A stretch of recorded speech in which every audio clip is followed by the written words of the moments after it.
All right, so a little bit about reference blank tests. You'll be designing your own team's tests in part 1.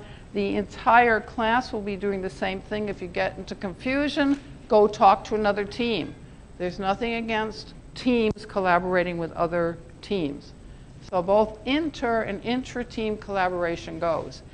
Do note, however, that you may design an invalid test. What's an invalid test? Well, you take out an ion, you put a substitute in, and then you get a totally different reaction. That doesn't tell you anything.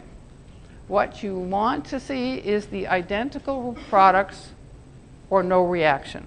Those are valid tests, okay? And you will see on exams, and you can start testing yourself. And by the way, these reference blank tests go through every experiment.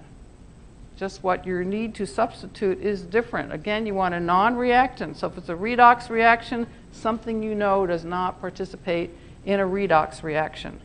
And we get to experiment 6 called analysis of reactions. It's almost like a practical exam. You're going to be given all kinds of reactions where you have to figure out what's going on and prove it. Okay?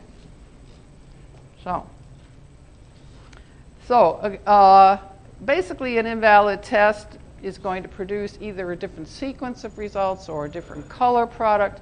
Here you can see you get a color change when the changes keep occurring until you finally end up with something looking quite almost like the product, but it is not.